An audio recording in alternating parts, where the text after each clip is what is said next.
तरंग रमणीय जटाकलापम् गौरी निरन्तर विभूषितवामभागम् नारायण प्रियमनंग मदापहारम् वाराणसीपुरपतिं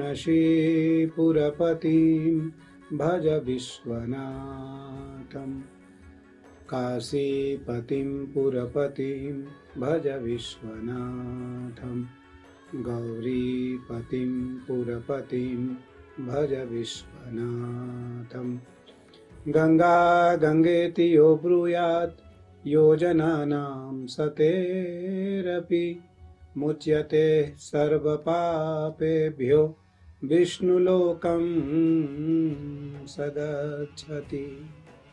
आप सभी शिव भक्तों को सादर वंदन। जहाँ तक कि सभी शिव भक्तों को ज्ञात है कि 26 फरवरी 2025 को महाशिवरात्रि का पावन पर्व है।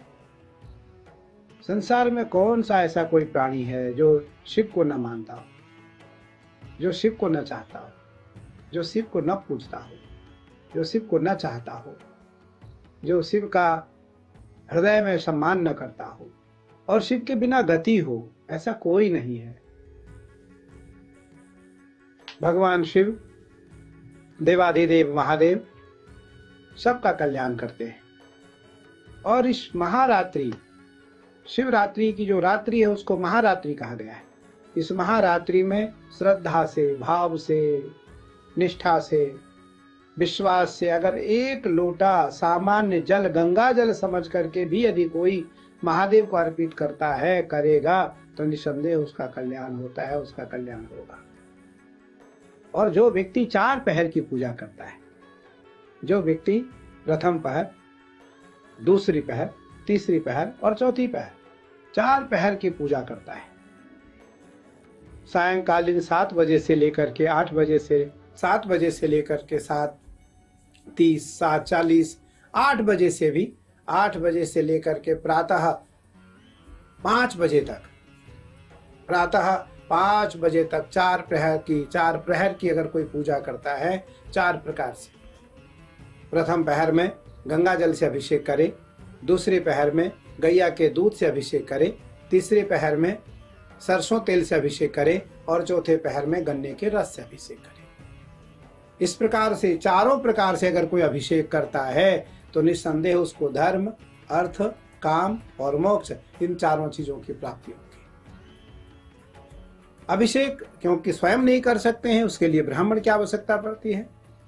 वैदिक जो ब्राह्मण है, वेद पाठी ब्राह्मण है, उनकी आवश्यकता पड़ती है।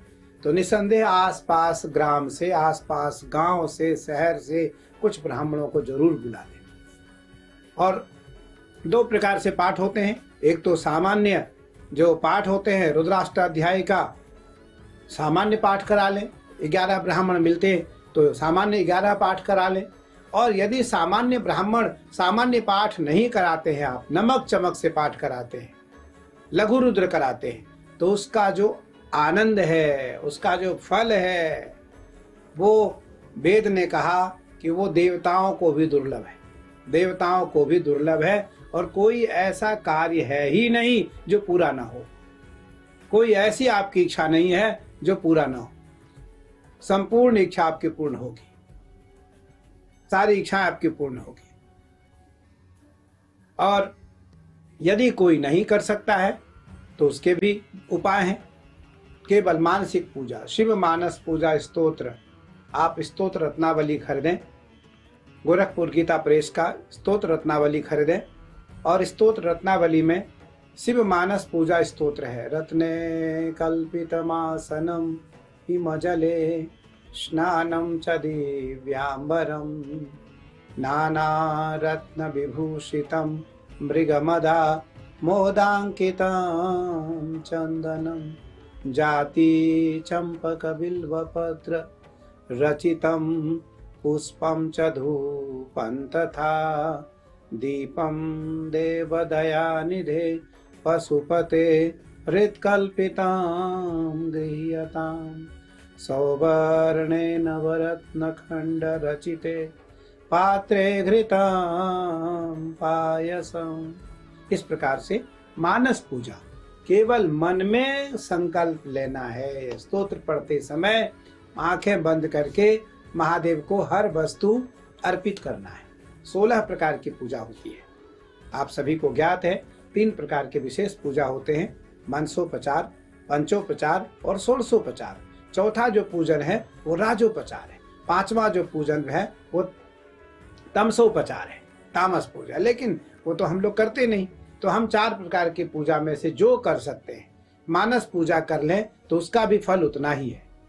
पंचोपचार 5 प्रकार की सामग्री ले लें, धूप, दीप, नैवेद्य और आरती, पुष्पांजलि, 5 वस्तु ले लें। नहीं तो 16 प्रकार की सामग्री ले। जो महत्वपूर्ण पूजा है, विशेष पूजा है, वो 16 प्रकार की पूजा है। और जो इससे भी बड़ी पूजा है वो राजोपचार पूजा है। राजोपचार जो पृथ्वी की सबसे सुंदर वस्तु हो वो ला करके महादेव को अर्पित करें। जो सबसे सुंदर वस्तु अर्पित करने का भाव रखेगा या लाएगा, महादेव उसको सर्वस्व दे देंगे। महादेव उसको सर्वस्व दे देंगे, सब कुछ दे देंगे। और इस वर्ष का जो महाशिवरात्रि का पावन पर्व है वह अत्यंत दुर्लभ है। दुर्लभ इसलिए है कि इस बार की जो तिथि, समय, वार, नक्षत्र, योग, लगन वो अत्यंत ही महत्वपूर्ण है।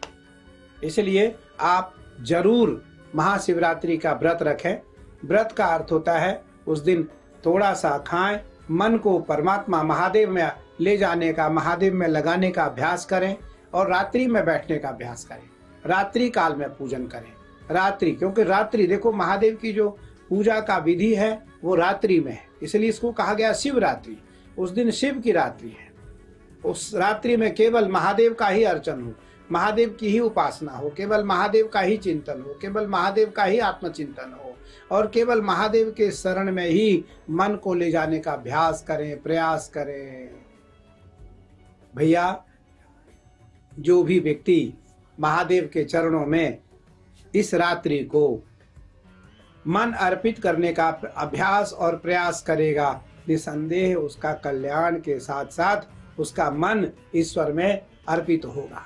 और जब मन मेरा ईश्वर में अर्पित हो जाएगा तो ईश्वर हमें सब कुछ प्रदान करेगा। फिर ईश्वर हमें अपना लेगा, ईश्वर हमें अपने शरण में ले लेगा, ईश्वर हमारा आलिंगन कर लेगा, ईश्वर हमें स्पर्श कर देगा। और एक बार कि जानहि सोई जेहि देई जनाई और जानत तुमई होई जाई। जो ईश्वर को एक पल के लिए भी जान लेता है, ईश्वर कहते हैं, ईश्वर का वाक्य है, ईश्वर कहता है कि वो मेरा ही रूप हो जाता है। वैसे तो हम सब ईश्वर के रूप हैं। ईश्वर अंश जीव अविनाशी, हम सब ईश्वर अंश अवतारी हैं। हम में और ईश्वर में कोई फर्क नहीं है। फर्क केवल इतना है, हम पंच भौतिक हैं, वो पराशक्ति है। हम दास हैं, वो स्वामी हैं। हम सेवक हैं, वो स्वामी है। लेकिन स्वामी और सेवक में बहुत फर्क इसलिए नहीं होता क्योंकि स्वामी और सेवक साथ साथ रहता है। इसलिए स्वामी सेवक को जान सकता है और स्वामी सेवक को जान सकता है और कभी कभी सेवक भी स्वामी को जान सकता है। तो इसलिए भगवान शिव की आराधना के लिए महारात्रि, शिव की रात्रि में जरूर उपासना करें। जो उपासना आपसे बन सकता है उस उपासना के माध्यम से आप भगवान को बिलपत्र, काशी वास निवासी च काल भैरव पूजनम कोटि कन्या महादानम एक बिल्वम शिवार्पण। एक बिलपत्र महादेव को अर्पित करने मात्र से करोड़ कन्यादान का फल प्राप्त होगा। और यदि कोई दान नहीं कर सकता है, अर्पित नहीं कर सकता है महादेव को बिलपत्र, तो दर्शनम बिल्वपत्रस्य स्पर्शनम पापनाशनम अघोर पाप संहारम एक बिल्वम शिवार्पण। उस बिलपत्र, चढ़े हुए बिलपत्र को देखने मात्र से आपके अघोर से अघोर अर्थात आपके कठोर से कठोर पाप भी समाप्त हो सकते हैं।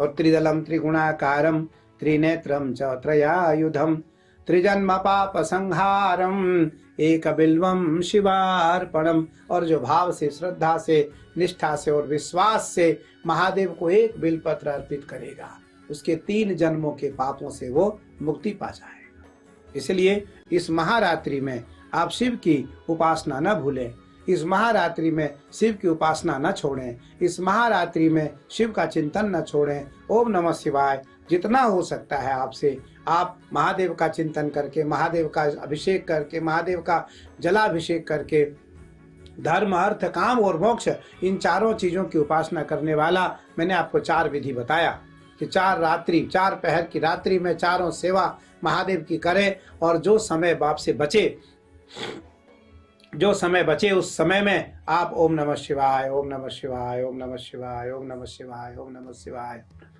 ओम नमः शिवाय, ओम नमः शिवाय, ओम नमः शिवाय, ओम नमः शिवाय, ओम नमः शिवाय, ओम नमः शिवाय, ओम नमः शिवाय का जप करें।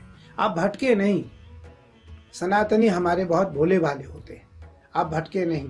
केवल महादेव का नाम स्मरण करें, शिव पंचाक्षर का मूल मंत्र का जप करें।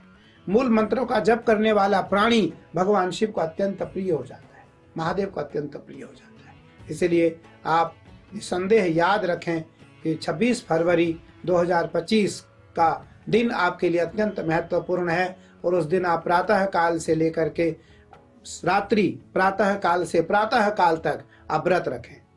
प्रातः काल से प्रातः काल तक व्रत रखें। व्रत रखने का अर्थ होता है उपवास करें। आप फलाहार करें, फल खाएं, दूध लें। आप महादेव के लिए गैया का दूध रखें, घी रखें गैया का पंचगव्य भी प्राशन करें। पंचगव्य बहुत जरूरी है।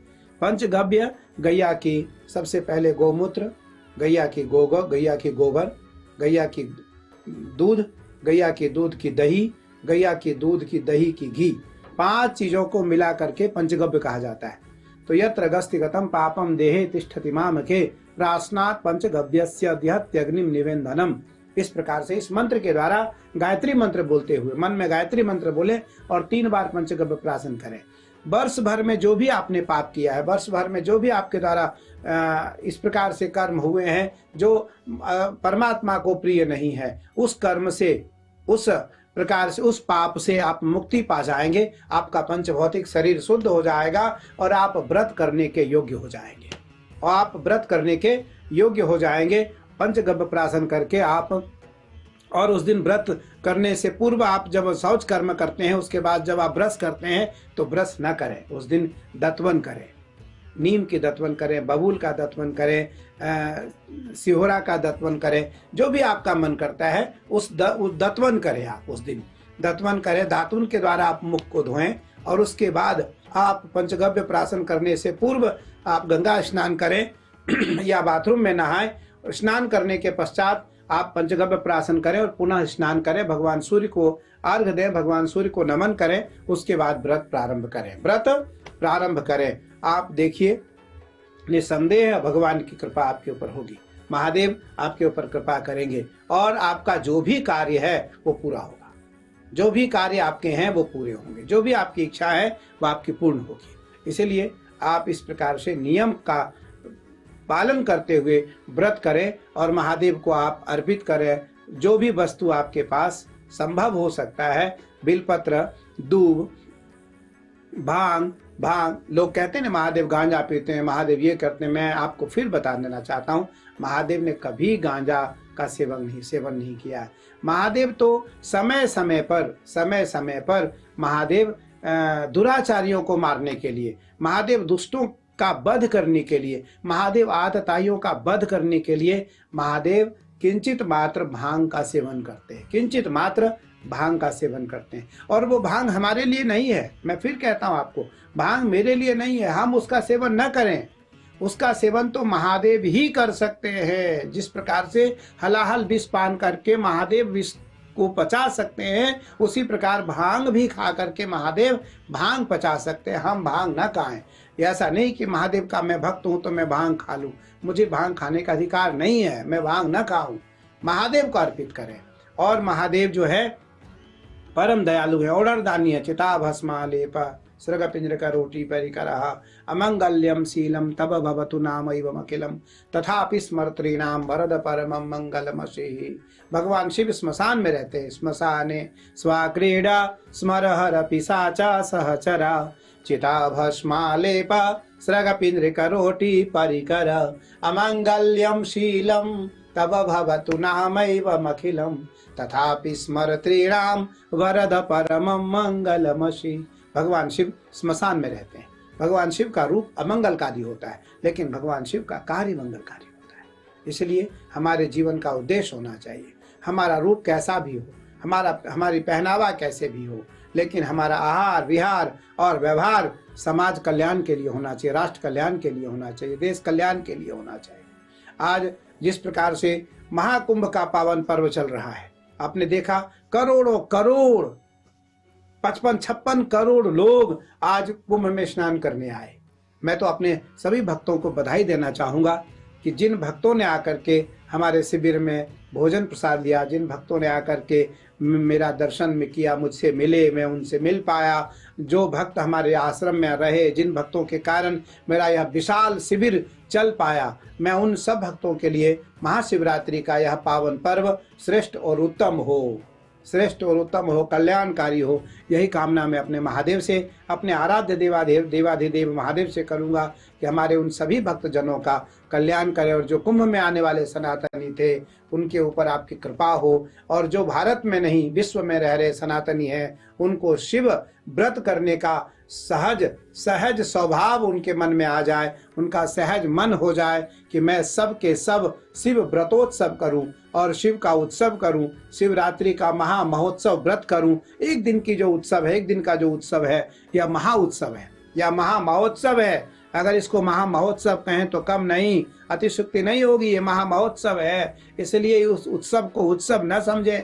ये एक दिन की रात्रि महारात्रि है। एक दिन की रात्रि जो जगेगा उसका कल्याण ही कल्याण होगा। इसलिए आप सभी शिव भक्तों को मेरा पुनः सादर वंदन और शुभाशीष। महादेव आपके घर में आए, महादेव आपको आकर के सद्बुद्धि दें और आपको व्रत करने का जो एक बल है वो दें और नियम के अनुसार आप व्रत करें। यदि किसी प्रकार की कोई जानकारी आपको लेनी हो तो ज़रूर आप हमारे इन नंबरों पर आप पूछ करके जानकारी ले सकते हैं। किसी प्रकार की कोई जानकारी आपको शिव की उपासना से संबंधित कुछ भी जानकारी लेनी हो तो आप निसंकोच ले सकते हैं, निसंदेह ले सकते हैं। एक तिल मात्र भी आप संकोच न करें। पूर्णमदः पूर्णमिदं पूर्णात् पूर्णमुदच्यते पूर्णस्य पूर्णमादाय पूर्णमेवावशिष्यते। ओम शांति शांति शांति।